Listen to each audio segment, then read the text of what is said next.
बहुत बहुत स्वागत है आप सभी का आपके अपने YouTube channel Shukla study point में। मैं शिवम शुक्ला आप सभी दोस्तों का हार्दिक स्वागत करता हूं। ये देखें, जो हिंदी काव्य का क्वेश्चन पेपर पूछा गया, ये वीर बहादुर सिंह पूर्वांचल विश्वविद्यालय का क्वेश्चन पेपर है। पूरा का पूरा क्वेश्चन पेपर आप देखेंगे, जो मैंने पढ़ाया था सब कुछ वही से आया था। बहुत ही सरल पेपर था। ऐसे ही आपका हर सब्जेक्ट का पेपर आने वाला है। तो अभी 2022 वाली जितनी वीडियो पड़ी हुई हैं सबको देख डालिएगा। और एक मॉडल पेपर मैं आप सभी के लिए और देने वाला हूं हर एक सब्जेक्ट का, तो तैयार हो जाइए। उसके लिए आपको तीव्र गति से पढ़ाने का प्रयास करूंगा और एक भी प्रश्न आपका नहीं छूटेगा। आपकी परीक्षा में आप अव्वल दर्जा का नंबर लेकर के आएंगे। विश्वास मानिए, शुक्ला एचडी पॉइंट आपके साथ लगातार बना रहेगा। पूरा का पूरा पेपर फंस गया। हिंदी का बीए पार्ट 1 यहां पर देख सकते हैं, फर्स्ट सेमेस्टर का क्वेश्चन पेपर है, एग्जामिनेशन 2023। हिंदी काव्य का क्वेश्चन पेपर आप देख सकते हैं, समय 3 घंटे का दिया गया था। लिखित क्वेश्चन पेपर है। यह देखिए, BA part 1 first semester examination 2023 Hindi. ठीक है, देखिए हिंदी काव्य का क्वेश्चन पेपर था, 3 घंटे का समय दिया गया था, 75 नंबर का पूर्णांक था। नोट मैंने जो मॉडल पेपर का सेट बताया था उसी तरीके से प्रश्न पूछे जा रहे हैं। देखिए, सभी खंडों से निर्देशानुसार प्रश्नों के उत्तर दीजिए। खंड आ से अति लघुत्तरीय प्रश्न पूछे गए थे। आइए देखते। देखिए 10 क्वेश्चन पूछे गए थे आपको, और 10 के 10 प्रश्नों के उत्तर आपको लिखना। सभी प्रश्नों के उत्तर लिखें, सबके अंक समान है। सभी खंडों के उत्तर निर्देशानुसार आपको लिखना है। देखिए 10 क्वेश्चन आपको करने कुल मिलाकर के 2-2 नंबर का एक एक प्रश्न है। 20 नंबर आपको कुल मिलाकर के यहाँ से मिलने वाला है। बहुत ही सरल सरल प्रश्न पूछा गया था। बड़े ही आसानी से आप इन प्रश्नों के उत्तर दे सकते हैं। और मेरी अगर कोई जर्नल वीडियो भी देखी होगी तो ये सारे प्रश्न आपके आ रहे होंगे। बहुत ही सरल पेपर आया था। ऐसा मानो कि कक्षा 11 का बच्चा, 10 का बच्चा इस पेपर को बड़े आसानी से हल कर देता, जो कि हिंदी में उतना ज़्यादा एक प्रकार से निपुण नहीं होता जितना आप बीए में हिंदी लिए हैं तो आप कर रहे हैं, जो कि आपने हाई स्कूल पढ़ा, इंटर पढ़ा, 11 पढ़ा। ठीक है, और देखिए पहला क्वेश्चन आपका आ चुका। पृथ्वीराज रासो के रचनाकार कौन है? कौन नहीं जानता भैया पृथ्वीराज रासो के रचनाकार कौन है? चंद बरदाई है। ठीक है, चंद बरदाई कौन है? ये पृथ्वीराज रासो के रचनाकार चंद बरदाई। खास करके ये पृथ्वीराज रासो वीर गाथात्मक रचना है। चामान वंश के शासक थे पृथ्वीराज तृतीय या पृथ्वीराज चौहान, जिसको आप जानते हैं। मोहम्मद गौरी को पराजित किया था 1191 में तराइन के प्रथम विश्व मतलब तराइन का जो प्रथम युद्ध हुआ था उसमें। तो वही हैं, उन्हीं के बारे में जानकारी देता है पृथ्वीराज रासो। और भी आल्हा उदल इनके बारे में आलखंड जानकारी देता है। ठीक है, तो ये आलखंड भी पूछ लेगा। आलखंड के रचनाकार कौन है? तो आलखंड के रचनाकार जगनिक हैं। ठीक है, तो ध्यान रखेंगे। आलखंड के रचनाकार कौन है भाई? आलखंड के रचनाकार आपके हैं जगनिक। ठीक है, जमनिक नहीं, जगनिक, जा यहाँ पर गा होगा। ठीक है, जगनिक आलखंड के रचनाकार है। पृथ्वीराज रासो के रचनाकार कौन है भाई? चंद बरदाई। ठीक है, चंद बरदाई। तो इस प्रकार से आप देख सकते हैं, ये जो है 2 प्रश्न आपके वैसे हलवा पूछे गए थे। ये आदिकाल के प्रश्न थे, यानी कि आदिकाल से आपसे प्रश्न पूछा गया था, वीर गाथा काल से। और वीर गाथात्मक 2 रचनाएं जो दी गई, आलखंड और पृथ्वीराज रासो, ये आचार्य रामचंद्र शुक्ला जी ने ही बताया कि भाई ये रचनाएं जो है वीर गाथात्मक हैं, इसीलिए इस काल को वीर गाथा काल। 12 रचनाओं को जो है उदाहरण के रूप में शुक्ला जी ने दिया था। ठीक है, उनमें से 2 रचनाएं। अगला प्रश्न आपसे पूछा गया, देखिए विनय पात्रिका किसकी रचना है? अरे कौन नहीं जानता विनय पात्रिका किसकी रचना है भाई? कौन नहीं जानता? तुलसीदास की 12 प्रमाणिक रचनाओं के बारे में मैंने आपको बताया था कि भाई तुलसीदास जी की 12 प्रमाणिक रचनाएं हैं, तो उन्हीं में से विनय पात्रिका भी एक है। तो विनय पात्रिका तुलसीदास जी की रचना, ये बात ध्यान रखेंगे। इसके अलावा श्री रामचरितमानस तो है ही।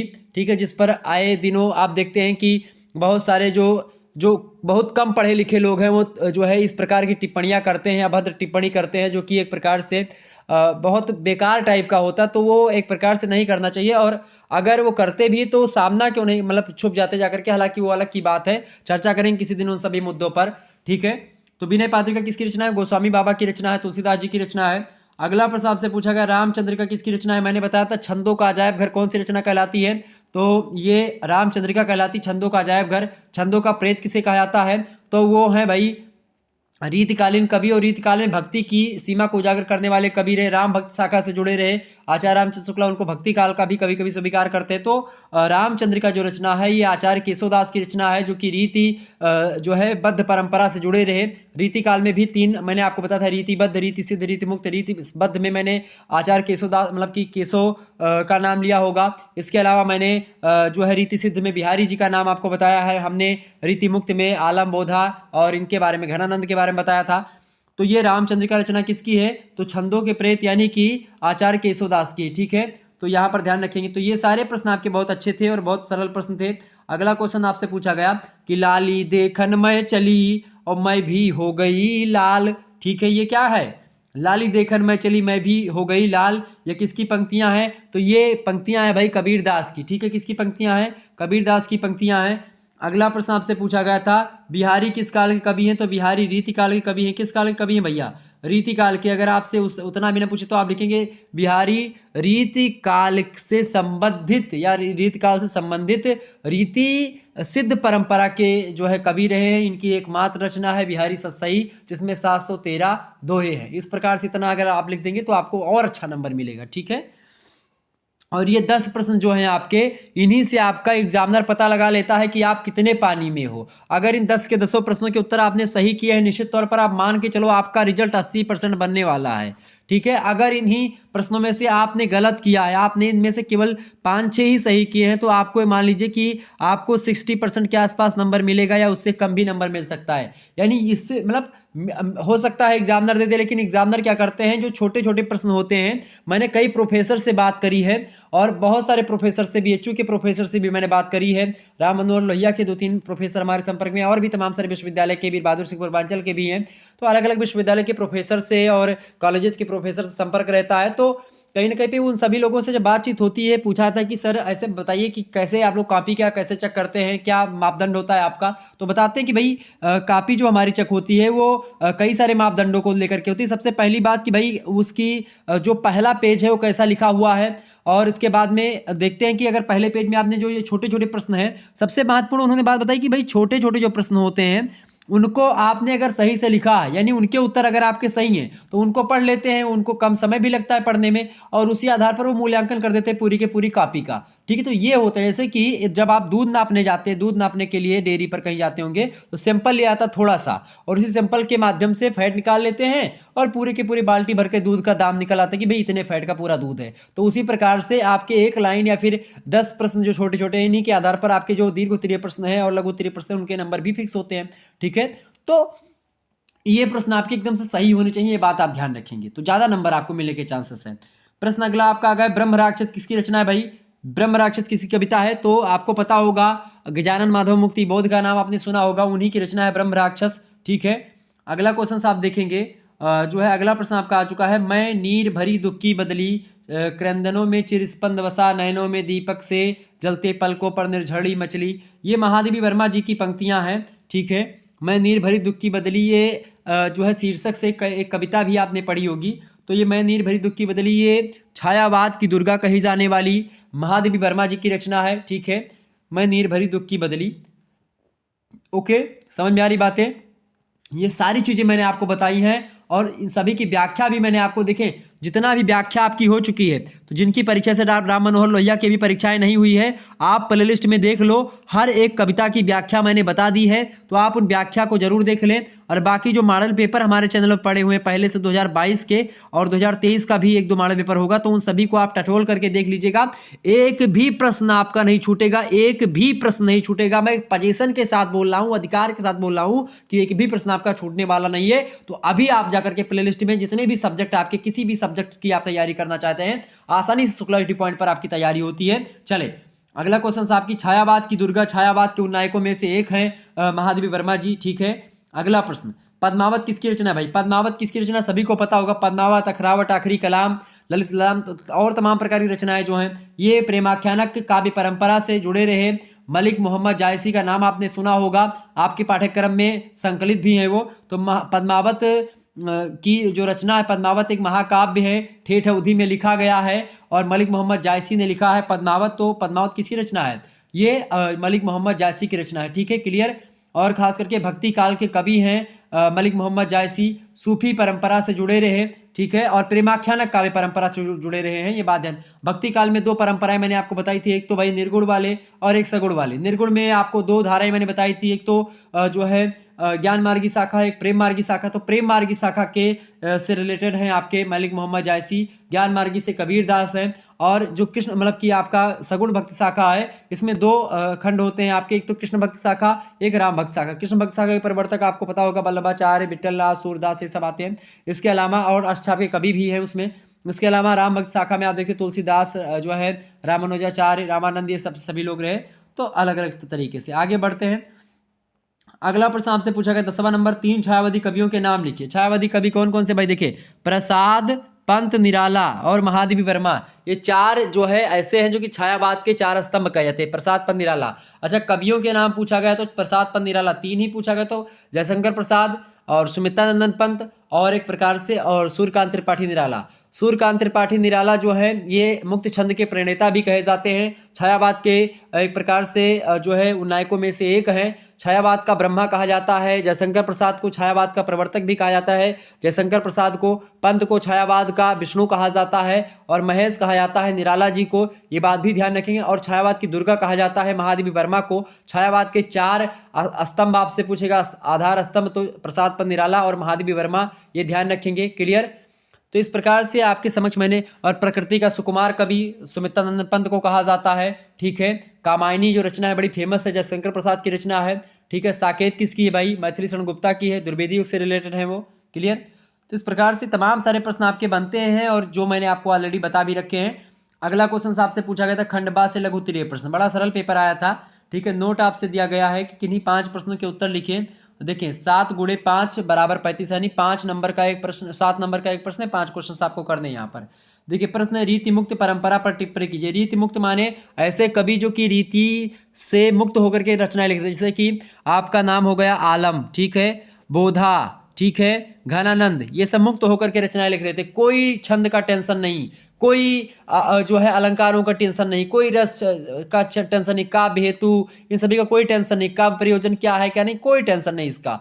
मुक्त होकर के रीतियों से मुक्त होकर के रचनाएं लिखते थे। ठीक है, तो ये रीति मुक्त परंपरा है। अगला है आपका रासो काव्य परंपरा। रासो काव्य परंपरा में जो रासो साहित्य जितने भी आपके आते हैं, पृथ्वीराज रासो, ठीक है, खुमान रासो या फिर हमीर रासो या फिर जो अन्य रचनाएं हैं वो सब जितनी रासो परंपरा में वही सब आते हैं। इसके अलावा अगला क्वेश्चन आपसे पूछा गया, चौथा नंबर, सगुण काव्य परंपरा और निर्गुण काव्य परंपरा में क्या अंतर है? सगुण काव्य परंपरा के प्रणेता आपको पता होगा तुलसीदास जी बड़े फेमस रहे हैं और निर्गुण परंपरा में खास करके जो है कबीरदास फेमस रहे हैं। कबीरदास की बात की जाए तो कबीरदास निर्गुण काव्य परंपरा से, कबीर के राम निर्गुण हैं और तुलसी जी के राम जो हैं वो सगुण हैं।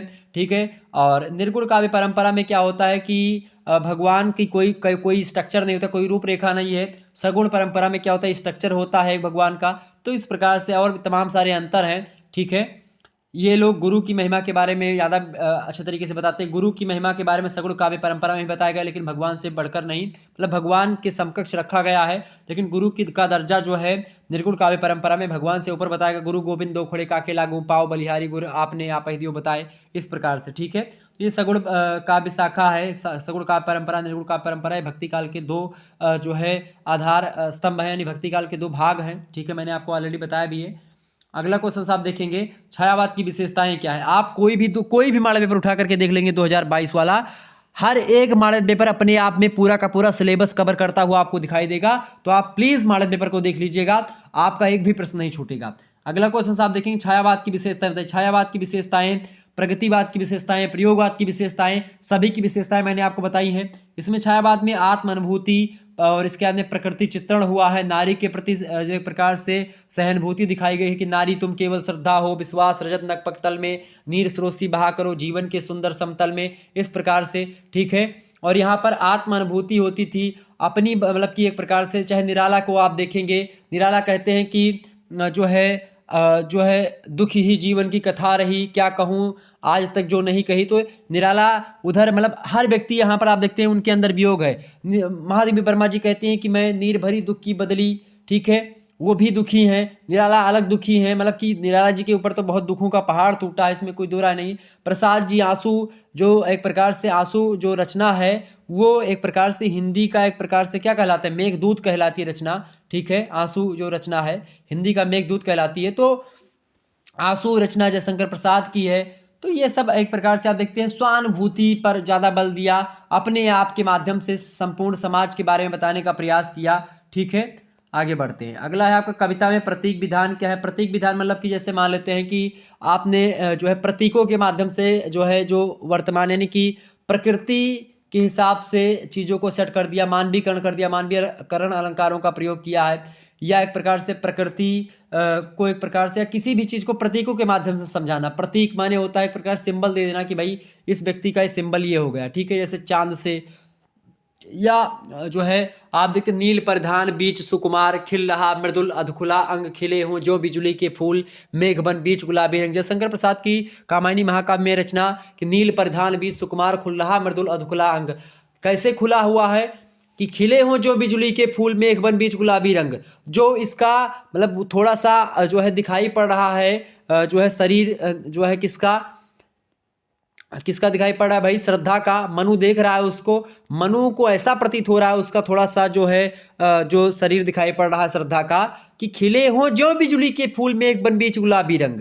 यानी जिस प्रकार से जो है बादलों में नीले नीले क्या होता है, बिजली चमक रही होती है, बिजली का फूल चमक रहा होता है, बिजली का फूल होता है लेकिन प्रतीकों के माध्यम से। और वहां पर देखें किस प्रकार से तुलना की गई, तो ये ही होता है आपका। आगे बढ़ते हैं, 7वां प्रश्न देखिए, सरोज स्मृति किसकी रचना है, तो सरोज स्मृति, सरोज नाम था निराला जी की पुत्री का है। सूर्यकांत त्रिपाठी निराला जी की पुत्री का नाम है सरोज। और सरोज जो थी वो पुत्री थी, मृत्यु हो जाती उनकी, और उन्हीं पर एक प्रकार सरोज स्मृति लिखी गई है। और हिंदी साहित्य के एक प्रकार से जो सबसे ज़्यादा वो एक प्रकार से रचना है, एक प्रकार से वियोग का एक प्रकार से रचना है, वो सरोज स्मृति मानी जाती है। तो ये निराला जी की रचना है, उनकी पुत्री हैं मतलब कि सरोज, उन्हीं की याद में लिखा गया ये है। और वह हिंदी के किस मतलब विधागत अभाव को पूर्ण करती है, तो एक प्रकार से आप देखेंगे कि ये सरोज स्मृति जो है ये एक प्रकार शोक गीत है, हिंदी का शोक गीत कहा जाता है इसको, ठीक है। 8वां क्वेश्चन से आप देखेंगे, ब्रह्म राक्षस का ब्रह्म राक्षस कौन है और किस तरह से है। ये ब्रह्म राक्षस रचना किसकी है, गजानन माधव मुक्तिबोध की है, ठीक है। ये मैंने आपको बताया भी होगा। अगला क्वेश्चन आपसे पूछा गया, कबीर के राम और तुलसी के राम में क्या अंतर है, स्पष्ट करें। ये बात, कबीर के राम जो है वो एक प्रकार से निर्गुण है, उनका कोई रूप नहीं है, जबकि तुलसी के राम का रूप है, ये भी ध्यान रखेंगे, ठीक है। और तुलसीदास जी तो निर्गुण को भी मानते हैं, मतलब कि तुलसीदास जी का ही कथन है कि जो है निर्गुण सगुण दुई ब्रह्म अनूपा। या इसी प्रकार से आप देखते हैं, बिन पग चलें सुने बिन काना। या आप देखते हैं तुलसीदास जी कहते हैं कि आनंद रहित सकल रस भोगी बिन बानी बक्ता बजोड़ जोगी। यानी इनके मुंह नहीं, आनंद रहित यानी आनंद से रहित है, जिनके मुंह नहीं है लेकिन सकल रस भोगी, सारे रसों को पान करने वाले हैं, 36 प्रकार के व्यंजन को ग्रहण कर सकने वाले सक्षम हैं। तो आनंद रहित सकल रस भोगी बिन बानी बक्ता बजोड़गी, बिना बाणी के बिना जिह्वा के वो बोल सकते हैं, इस प्रकार के हैं प्रभु, ठीक है। तो ये चीजें हैं। अगला क्वेश्चन आप देखते हैं, खंड सा यानी कि दीर्घ उत्तरीय प्रश्न आपसे पूछा गया था। इनमें से केवल 2 प्रश्न आपको करने हैं, 10 नंबर का एक प्रश्न है, 2 क्वेश्चन करने हैं, 4 क्वेश्चन आपको दिए जाते हैं। पहला प्रश्न, भक्ति आंदोलन के प्रमुख तत्वों का वर्णन कीजिए। मोस्ट इंपॉर्टेंट प्रश्न, इसके बारे में मैंने ऑलरेडी चर्चा करी है। अगला क्वेश्चन है, रीतिबद्ध और रीति सिद्ध काव्य परंपरा में क्या अंतर, इसके बारे में मैंने विस्तार से आपको समझाया, ये भी आपका हो जाता।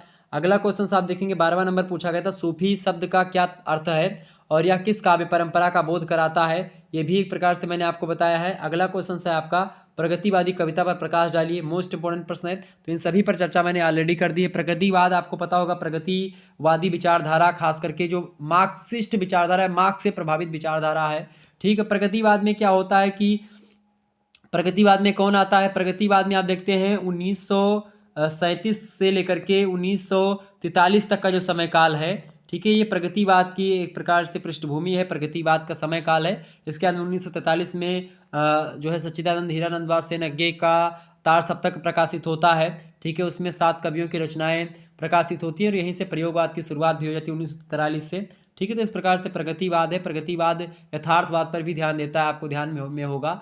और खास करके शोषितों के प्रति सहानुभूति है, शोषकों के प्रति विद्रोह की भावना है, और एक प्रकार से जो आडंबर है या बाह्य आडंबर है धर्म में, उसको नकारा गया है।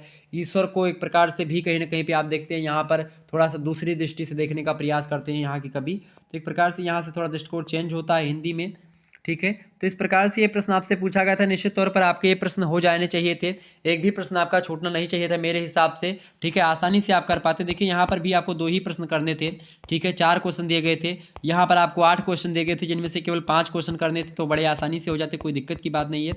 यहाँ पर आपको 10 क्वेश्चन पूछे गए थे, 10 के 10 करने थे, 2-2 नंबर का एक प्रश्न था, बड़े ही आसानी से हो जाते, कोई दिक्कत की बात नहीं है। तो और जिस भी सब्जेक्ट का आपका पेपर लगा हुआ है, आप लोग उसके लिए प्लेलिस्ट हमने बना दी है, फर्स्ट सेमेस्टर की अलग से और थर्ड सेमेस्टर की अलग से। तो थर्ड सेमेस्टर वाले थर्ड सेमेस्टर की प्लेलिस्ट में जाकर के मॉडल पेपर देख लीजिएगा, लिखित वाला भी डाला हुआ है, आप चेक कर लीजिएगा, लिखित वाला भी है, ऑब्जेक्टिव वाला भी, सभी सब्जेक्ट का बन चुका है, तो आप देख लीजिएगा, ठीक है। लिखित वाला भी मैंने बनाया है, बहुत बड़ा पेपर लिखित के हो चुके हैं, और लिखित के आपके 2022 वाले दो फर्स्ट सेमेस्टर वाले जरूर देखेंगे, ठीक है। ये मैं बार बार इसीलिए कहता हूँ ताकि आपको कोई दिक्कत ना हो और आप आसानी से कर पाएँ। और जो छात्र छात्राओं ने हमारा मॉडल पेपर देखा होगा उन्होंने अच्छे तरीके से इस प्रश्न पत्र को एकदम से तहलका मचा दिया होगा और आप ही टॉप करोगे, ये बात आप ध्यान रखेंगे। अगर शुक्ला एडी पॉइंट आप ज्वाइन करे हैं, आपने साथ दिया शुक्ला एडी पॉइंट का, तो शुक्ला एडी पॉइंट परीक्षा के अंत समय तक आपके साथ रहेगा। कोई भी दिक्कत आती है हम आपके साथ हमेशा खड़े रहेंगे, ठीक है, कंधे से कंधा मिला करके खड़े रहेंगे।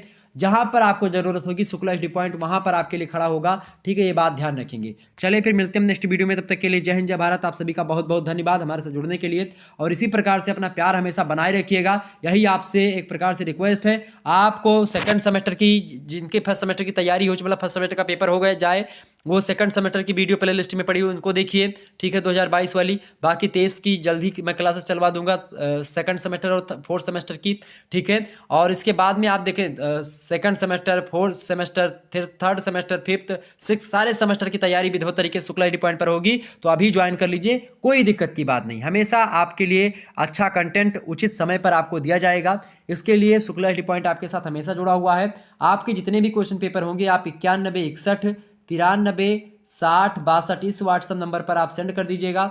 आपके क्वेश्चन पेपर पर मैं चर्चा कर दूंगा, जैसे आज पेपर होता है तो कल मैं चर्चा कर दूंगा, ठीक है।